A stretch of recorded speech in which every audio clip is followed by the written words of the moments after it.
안녕하세요. 2월 19일 수요일입니다.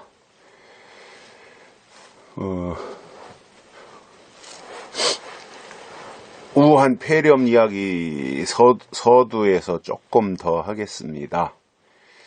이게 굉장히 좀 심각한 상황이기 때문에 저 나름대로 가지고 있는 정보나 또 저의 견해를 곁들여서 설명을 드린다면, 그동안 이 우한 폐렴의 발생이 박쥐, 그래서 중국 사람들이 박쥐를 잡아가지고 생으로 먹다 보니 박쥐 속에 있던 바이러스가 사람에게로 들어와서 변이를 일으킨 것이다, 이렇게 주장을 했었거든요. 그게 사실로 그렇게 됐는데, 그것보다는 이제 최근에 나오는 이야기들이 뭐냐면, 우한에 바이러스 연구소가 있다 그래요. 굉장히 규모가 큰 바이러스 연구소. 그래서 연구원들과 직원들을 합치면 한 1000여 명이 근무하는 굉장히 규모가 큰 연구소가 우한에 있고, 그 연구소에서 한 10km, 12km 정도 떨어진 곳에 가축시장이 있다 그럽니다. 그러니까 중국 우한에 있는 바이러스 연구소에서 이런저런 동물들을 가져다가 바이러스를 채취해서 실험을 하고, 그리고 그것을 다 완전하게 소각을 시켜야 되는데, 실험한 동물들을 아마도 그걸 뒤로 빼돌려서 우한 동물시장에다가 갖다 팔았고, 그러는 과정 속에서 바이러스가 유출이 되어서 감염이 된 것으로 보는 것이 아마 최근 들어서 나타나는 그 모습인 것 같습니다. 그리고 그것이 아마 거의 정확하게 돌아가는 것 같습니다. 그리고 그 바이러스 연구소는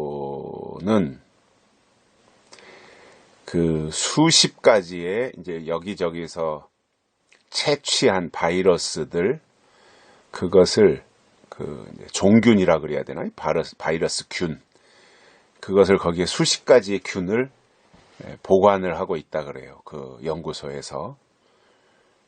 그 중에 이제 하나, 아마도 그것이 박쥐에서 나온 바이러스였을 것으로 추정이 되는데, 그것이 나오면서 이제 박쥐 얘기가 자연스럽게 흘러나온 것으로 보이고요.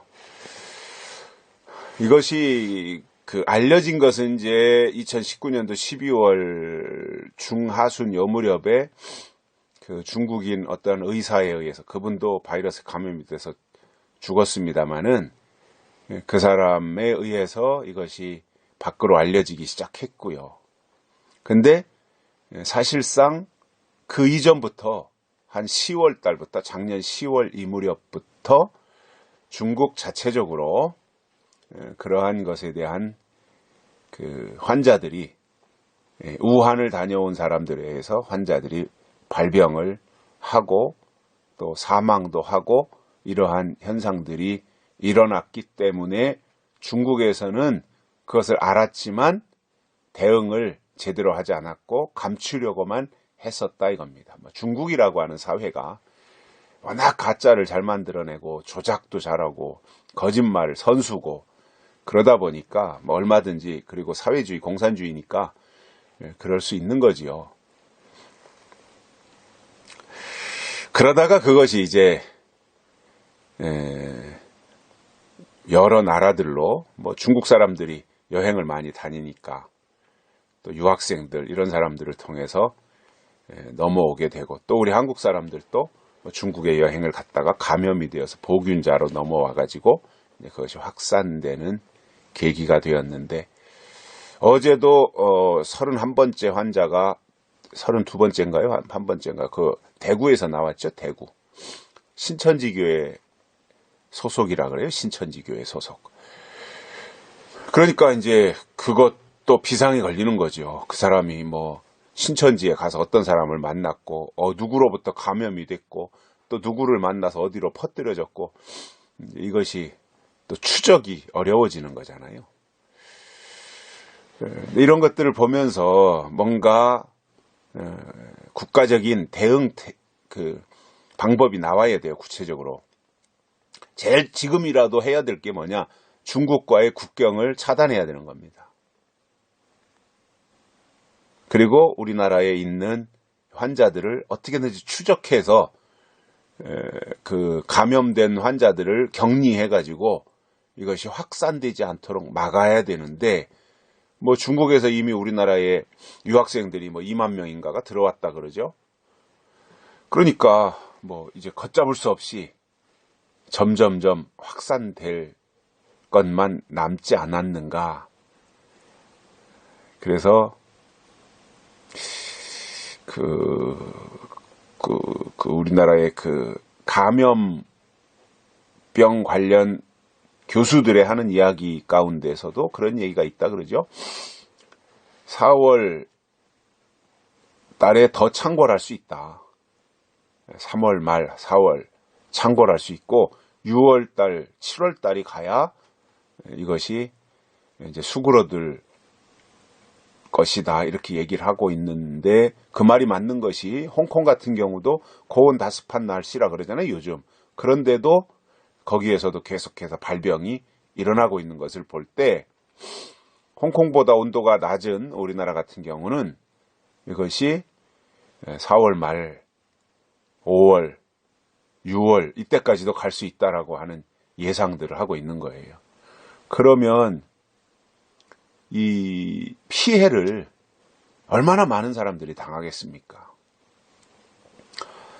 그래서 이 정부가, 이 정부를 이끄는 그 지도자들이 실력이 있어야 된다고 봐요. 실력. 그래서 무슨 사태가 발생을 하면 그 전염병이 됐든 어떤 뭐 재난이 됐든 이런 것들이 발생하면 거기에 맞는 매뉴얼을 가지고 즉각적으로 대응을 해서 더 이상 2차 피해가 발생하지 않도록 해야 되는데, 이 정부는 그럴 만한 실력이 전혀 없습니다. 오로지 국민들에게 쇼를 해가지고 그냥 자기네들이 잘하는 면만 쇼하고 잘못하는 것은 다 감추고 이렇게 하려고 하다 보니 일이 점점 커지는 거예요. 제가 엊그저께도 말씀을 드렸지만 실력 없는 사람들이 쇼하는 겁니다. 보여주기 위해서. 실력 있는 사람들은 쇼할 필요가 없잖아요. 실력을 가지고 거기에 맞게 대응하고 대처하고 방안을 찾고 하면 되는 거예요. 실력껏. 실력이 전혀 없다 보니까 쇼만 하는 겁니다. 거기에 국민들이 또 속고 있는 거죠. 벌써 마스크 착용률이 줄었다 그러잖아요. 정부가, 청와대가 이제 우리나라에서는 폐렴이 더 이상 공포가 아니고 이제 수그러들고 있으니까 활동을 맘 놓고 해도 된다, 안심해라 이런 식으로 발표를 하고 나니까 벌써 국민들이 방심을 해가지고 마스크를 착용 안 한다 그러죠. 어저께 제가 오후에 좀 병원에 병문안 갈 일이 있어가지고 갔더니 아주 얼마나 철통같이 하는지, 제가 마스크를 안 가져갔었거든요. 그랬더니 열이 있냐 없냐, 뭐 중국 갔다 온 적 있냐 없냐 물어보고, 그리고 마스크 안 가져왔다니까 거기서 마스크를 또 제공을 하고, 그리고 열 감지 다 하고, 그리고 안으로 들어가게 하는데, 그런데 환자를 면회는 또 못하게 하는 거예요. 병실에 가는 거는 어떻게 될지 모르니까. 그럼 어떻게 하냐, 내가 그 환자를 만나야 되는데. 그랬더니 전화를 해서 밑으로 내려오라고 하라는 거예요, 환자를. 그래서 아래에서 만나라. 병실로 가는 건 안 된다. 그래서 이제 다른 방법으로 잠깐 만나고 나왔는데, 초기 대응을 잘하면 2차, 3차 대응이 쉬워지는데, 초기를 완전히 무방비 상태로 그냥 다 안방을 내주고 나중에 가서 그것이 확산되니까 그때서 그것을 막으려고 하면 안 되는 거죠. 그래서 스스로가 우리의 건강을 잘 돌보고 그때그때 체크를 잘 해야지. 현재 이 정부도 선거 앞두고 어떻게든 선거 이길 생각만 하지 국민들의 건강이나 국민들의 안전이나 이것보다는 자기네들의 선거가 더 중요하고 선거를 어떻게 하든지 이겨야 되겠다고 하는 그 생각만 하고 있지, 이 국민들을 어떻게 안전하게 지킬 것인가 그 생각은 못하고 있고, 그러다 보니까 중국 국경을 폐쇄하지 못하고 있는 거예요. 참 비굴하죠. 너무너무 야비한 겁니다. 오늘 말씀은요, 고린도전서 1장 10절입니다. 형제들아, 내가 우리 주 예수 그리스도 이름으로 너희를 권하노니 다 같은 말을 하고 너희 가운데 분쟁이 없이 같은 마음과 같은 뜻으로 온전히 합하라. 이렇게 말씀하고 있습니다. 고린도 교회 성도들을 향해서 바울이 이렇게 말씀한 겁니다. 이렇게 말했다는 것은 뭐예요? 고린도 교회가 이러한 일들이 일어나고 있었다는 것을 우리가 알 수 있거든요. 그래서 뭐 바울파, 게바파, 이런 그 파벌이 생겼던 것도 고린도 교회의 그러한 모습들을 우리가 생각할 수 있는데, 같은 말, 같은 마음, 같은 뜻, 이것을 우리가 좀 비중 있게 생각해야 되겠다라고 제가 말씀을 드립니다. 같은 말을 해야 된다. 우리가 대한민국에 살아가면 다 같은 말, 똑같이 한국말 하잖아요. 같은 말, 대한민국에 살고 있어. 대한민국 국민은 다 한국말 또는 한글 이것을 사용하는 거예요. 다 소통이 되잖아요. 같은 말을 하니까. 그렇게 우리나라가 왔는데, 지금까지 나왔어요. 그런데 요즘 들어서 문재인 정부 들어서서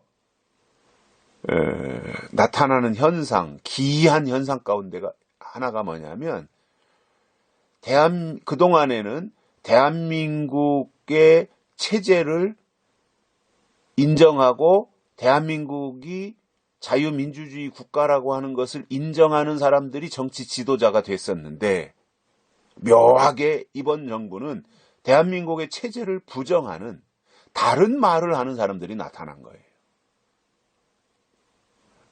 그래서 북한 편 들어주고, 김정은이 편 들어주고, 시진핑이 편 들어주고, 대한민국 국민들은 안중에도 없고, 대한민국 국민들 가운데서도 또 자기들을 지지하지 않는 사람들은 뭔가 또 배제시키고, 그야말로 블랙리스트와 같이 그렇게 하고 있다는 거잖아요.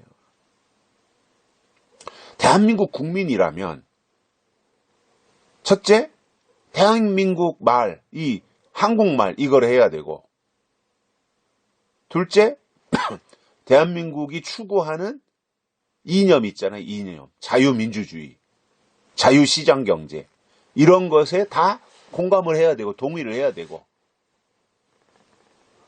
그리고 세 번째로 또 말씀을 드린다면, 이 체제 하에서 대한민국의 국익을 먼저 생각하고, 대한민국의 국민을 먼저 생각하고, 국민의 인권을 먼저 생각하고,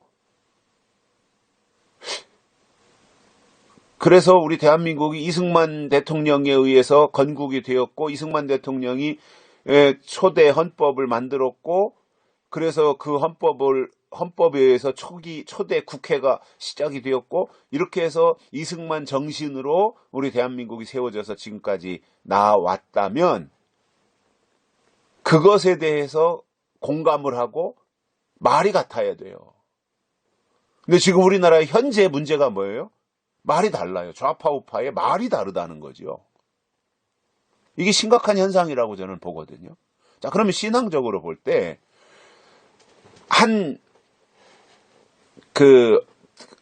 어떠한 목회자를 통해서 간 설교를 들어요. 예를 들어서 어떤 교회가 500명의 성도들이 모인다. 500명이 신앙생활을 한다. 그러면은 한 목회자에 의해서 500명들이 신앙 지도를 받잖아요.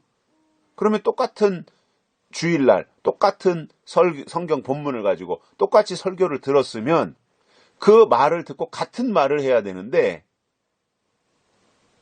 아니더라는 거지요. 다른 말을 하는 사람들이 생겨나더라는 거예요. 어떤 무리는 1300명은 같은 말을 하는데 한 7, 80명은 또 다른 말을 하고, 그러면 분쟁과 다툼이 생길 수밖에 없거든요. 그게 아니라는 거예요.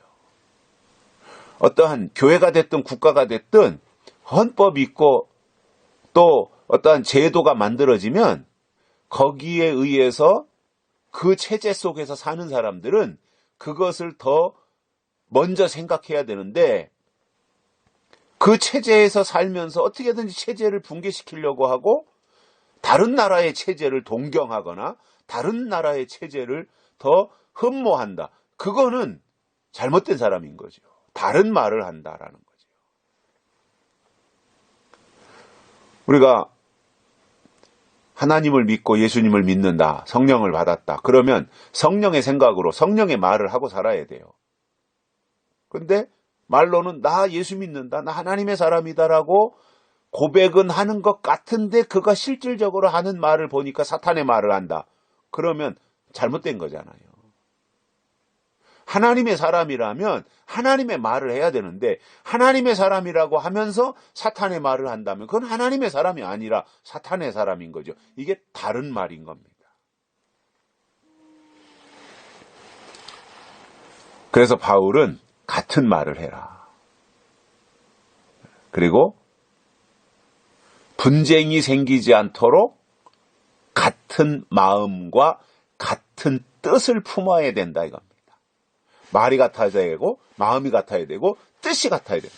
이 세 가지가 같아져야 돼요. 그래야 그 사람이 교회면 신앙 공동체에 적응하고 또 신앙이 성장하고 또 더 큰 하나님의 나라를 사모하는 모습으로 나갈 수 있는 것이지, 이게 안 된다면 그는 방해꾼이 되고 오히려 회방하는 사람이 된다라는 거예요. 그래서 이게 말을 어떻게 하나 들어보면 그 사람을 알 수 있어요. 말을 들어보면 그 사람이 어떤 사람인지 말 속에 다 나옵니다. 말을 들어보면 그 사람이 교양이 있는 사람인지 그렇지 못한 사람이고 몰상식한 사람인지 말 속에 다 들어있어요. 말을 들어보면 그가 영적인 사람인지 육적인 사람인지 말 속에 다 나오게 돼 있어요. 말을 들어보면 그가 약속의 말씀으로 신앙생활을 하고 있는 사람인지 아니면 시대가 지나간 뒤떨어진 한참 뒤처진 그러한 때가 지나간 것을 가지고 신앙생활하는 사람인지 말 들어보면 다 나오게 돼 있어요. 그래서 말이 중요한 거예요. 우리가 하나님의 사람이라면 말이 먼저 하나님께 가 있어야 돼요. 우리의 언어가 하나님께로 먼저 가 있어야 그가 하나님의 사람인 거예요. 그래서 같은 말, 같은 마음, 같은 뜻으로. 그리고 나서 이 세 가지를 통해서 해야 되는 일 뭐예요? 온전히 합하라 이겁니다. 합하는 게 중요한 것이 아니라 같은 말, 같은 마음, 같은 뜻 이걸 가지고 합하는 게 중요하지, 합하기는 하는데 말이 다르고 생각이 다르고 마음이 다르고 뜻이 다르고 그런 사람들 합쳐놔서 뭐해요. 이제 선거철이 되니까 우리나라 보수 진영이 한국당을 중심으로 해서 지금 합당을 해서 자유한국당이 이제 없어지고 어젠가 오늘인가 어제죠 어젠가 저거 했다 그러잖아요. 미래 무슨 당이에요? 미래통합당이 아니야. 미래 무슨 당 만들었잖아요. 이름도 아직 제가 잘 생소해가지고. 미래보수당인지 뭔지 아무튼 그런 거 만들었어요. 그러니까 저는 그래 단일화하고 뭐 합치고 그래서 보수를 하나로 통합하고 하는 거 좋아요. 근데 형식적으로는 합쳤는데 말이 다르고 뜻이 다르고 생각이 다르고 마음이 다르고 그렇다면 안 합친 것만 못한 거예요. 다 다른 목소리가 나온다면 그게 무슨 의미가 있습니까? 그런데 합했는데, 온전히 합했는데, 합해놓고 보니까 말도 합해졌고, 마음도 합해졌고, 뜻도 합해졌다면, 그건 진짜 금상첨화인 거지요.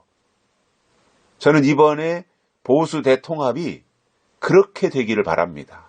그런데 아직 미진해요. 대한애국당도 거기 아직 합류 안 한 것 같고, 또 정광훈 목사님이 이끄는, 김문수 씨가 이끄는 자유통일당도 아직 거기에 합류를 안 한 것 같아요. 이왕이면 보수를 지향하는 모든 정당들이 이번에 똘똘 뭉쳐서 온전히 합해가지고 한 목소리를 낸다면 분명히 이번에 최하 170석은 차지해서 뭔가 할 수 있고, 더 국민들을 그야말로 남은 선거운동 기간 싸우지 않고 보수가 그야말로 똘똘 뭉쳐가지고 정광훈 목사님도 거기 합류하고, 조원진 씨도 합류하고, 김문수도 합류하고, 황교안도 정신 번쩍 차리고, 이렇게 해서 국민들로부터 신뢰받는다면 200석도 할 수 있어요. 그러면 문재인 탄핵시킬 수 있거든요. 그야말로 그렇게 되면 정권 심판론으로 갈 수 있는 거죠. 그러면 나라를 살려낼 수 있는 거죠. 이렇게 지금 처절하게 무너진 이 좌파 정권으로부터 나라를 살려낼 수가 있는 거죠. 그러면 국민이 사는 거 아니에요? 그렇게 되면 국민이 살면 나라가 사는 거 아니에요? 그러면 잃어버린 지난 세월을 되찾아올 수 있는 거고, 그러면 무슨 우리나라 경제를 무너뜨리는 탈원전이나 소득주도 성장이나 이런 것들 다 없애버리고 정상적인 자유민주주의, 자유시장 경제, 이 체제 속에서 기업으로 하여금 마음 놓고 일할 수 있도록, 기업할 수 있도록 이 어떠한 제도를 개선해주고, 그래서 기업이 투자하고, 기업이 일자리 만들고, 그래서 청년들이 기업에 입사를 하고, 이렇게 되면은 얼마나 신바람 나겠습니까? 그러면 사는 거거든요. 나라도 살고, 국민도 살고, 특히 젊은이들이 살고, 젊은이들이 그렇게 되면 결혼도 하고, 결혼하면 자식도 낳고, 그래 나라의 꿈이 생기는 건데, 지금 보면은 우리나라 출산율이 1명도 안 되잖아요, 지금. 둘이 결혼해서 1명도 안 나요. 9점 몇 프로, 9점 몇 명이에요, 9점.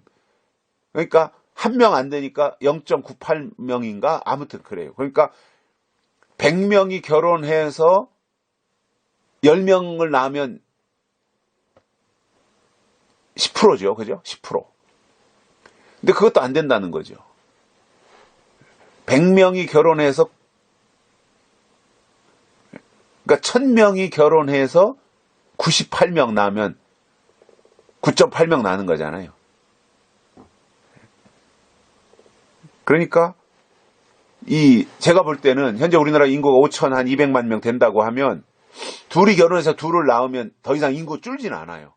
둘이 결혼해서 2명을 낳는다. 그러면 이제 연세가 드셔서 돌아가실 분들 돌아가셔도 2명을 낳으니까, 둘이 결혼해서 둘을 낳으니까 꾸준하게 그 인구가 유지될 거 아니에요. 근데 둘이 결혼해서 하나 낳으면 앞으로 한 50년 지나면 인구가 5,200만에서 2,600만으로 줄겠죠.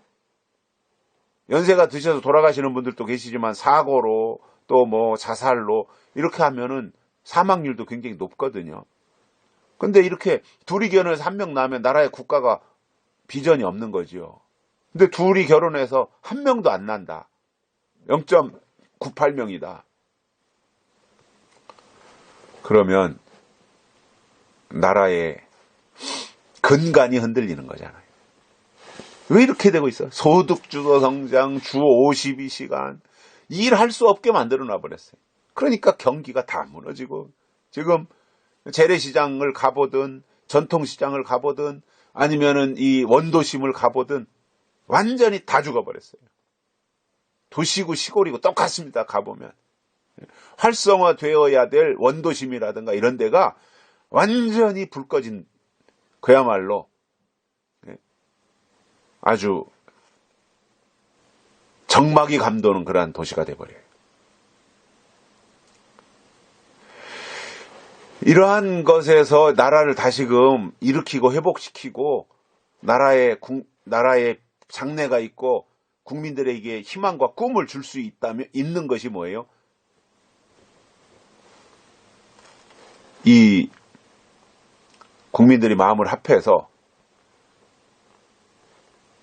이번 총선 선거를 잘 해가지고 그야말로 헌법 정신에 기초해서 국민들 편에서 국민들의 목소리를 듣고 그야말로 국민이 주인이라고 하는, 주권이 국민에게 있으니까 국민이 주인이라고 하는 의식을 가진 사람들을 국회의원으로 선출해서 국회를 맡긴다면 저는 대한민국은 살아나리라고 봅니다. 왜냐? 대한민국 국민들은 우수하거든요. 그런데 지금처럼 이렇게 억압하고 짓누르고 이 껌뜻하면 말이죠. 무슨 조사나 하고 뒷조사나 시키고 그러면 누가 기업이 그거 투자를 하고 일을 하려고 하겠어요. 그냥 현상 유지만 하는 거지. 그러니까 지금 안 뽑잖아요. 사람을. 뽑으면 뭐해요. 그거 골치 아프게. 그러나 이제 새로운 사람들이 선출이 되어서 국가의 경영을 다시 시스템을 다시 만들겠다고 하는 이러한 의욕과 의지를 가진 사람들이 국회로 진출을 하면 그들이 지금 현재 모든 법을 다 철폐시키고 그야말로 활성화시킬 수 있는, 신바람 나게 살 수 있는 그러한 제도를 만든다면 우리나라는 한 2년 반 동안 여러 가지로 힘들게 왔지만 3년 가까이, 그러나 이제 4월 15일 선거를 기점으로 해서 다시금 회복되고 일어서는 그러한 계기를 만들 수 있다, 이렇게 생각을 해요. 그 가장 핵심이 뭐냐? 같은 말, 같은 마음, 같은 뜻으로 합해야 된다.